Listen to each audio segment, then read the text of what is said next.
we all know that the growth of stainless steel is happening in India. If you look at the global averages per capita consumption is about 6 kg per person per year, but in India it's about 2.5, and with the growing focus on infrastructure and on other applications, medical is growing, chemical is growing, food processing is growing, so etc etc. So there is a need for more workforce when it comes to the stainless steel industry. But what we realized at JSL was that there was no dedicated sort of focus on building skills for the stainless steel world. JSL, being India's largest manufacturer and the world's seventh largest manufacturer of stainless steel, and an industry leader, wanted to take this initiative and say that how we could help in shaping and creating a skills ecosystem for the stainless steel industry. And that's what inspired us.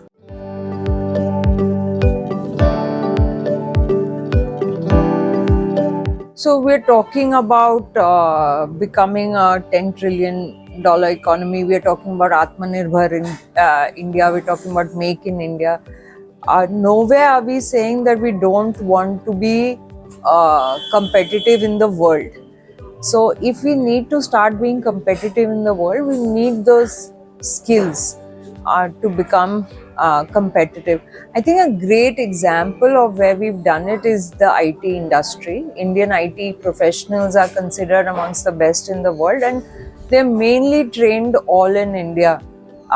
Okay, they might be reskilled and upskilled anywhere else, but it is our engineering institutions which have sent those people out into the workforce. And similarly, now moving to Make in India and Atmanirbhar India, unless we really focus on manufacturing and creating similar skills over there, and that's how we are going to reach our goals of becoming a good, well-respected name in manufacturing.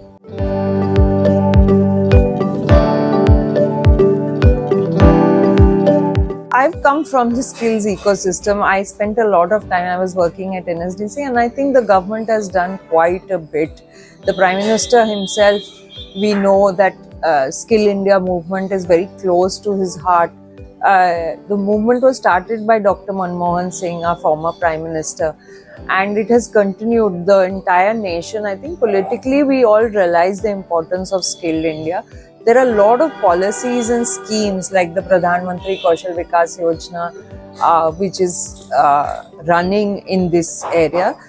There's a lot of focus and thrust on upgrading ITIs, which are the Industrial Training Institutes, which are a large source of blue-collar workforce. So, while a general work has been done on increasing visibility around skills and also giving some infrastructure, I think what we need to focus on, and in collaboration with government, is how do you do sector-specific skilling.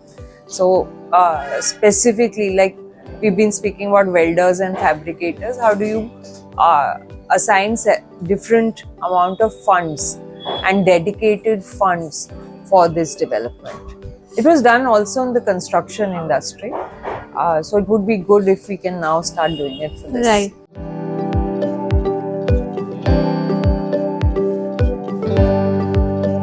So collaborations have to happen with all the players of the ecosystem. So there is a demand gap, there is a demand for skills, and when we talk about demand, we're talking about not, and unfortunately I think in the Indian scenario, people tend to think that demand will come from the large players of JSL, large players like JSL. We can't be an employer of more than say 10,000 people in the country.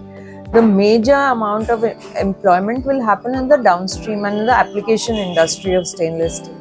So all the players over there also need to collaborate, which means industry, and then the supply, where the supply comes from, which is the engineering institutions, the ITIs, the polytechnics, they also need to start collaborating, and we have to have much easier ways and means of collaborating with the supply side. So demand or the industry has to have much easier ways of collaborating. and then creating a lot of infrastructure, both physical and as well as a lot of intellectual infrastructure around stainless steel.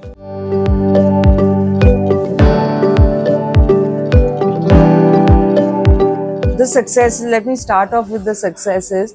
Like, we are running courses in polytechnics in Odisha and Haryana, and we do hire people out of those, the ones we've trained in stainless steel.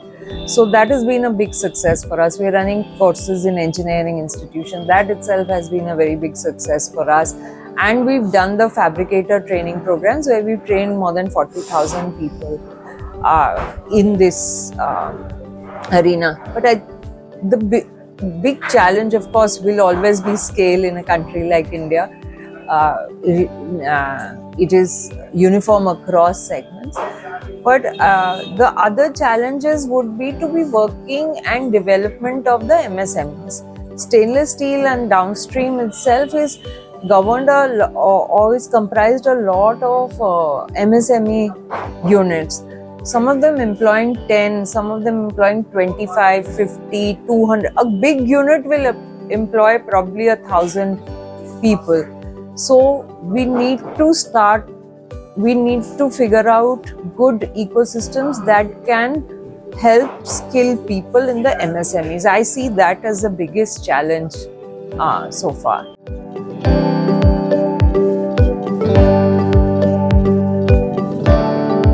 It's a really loaded question, and it's not easy just with a simple answer. But of course, we're talking about digitization. We're talking about, like, let's talk about welding. We're talking about robotic welding. We're talking about AI-driven welding. Where is the skilled workforce to operate those things? And then we're talking about increased applications of SS, stainless steel. I'll give you an example. We're talking about life cycle costing when it comes to railways and bridges. Where are the engineers who understand life cycle costing and can design high, big bridges, because they don't have the skills or the knowledge to be able to do it. So when we are talking about future, it is not just in terms of technology, but it is also in terms of applications that we will need much more of the skilled workforce.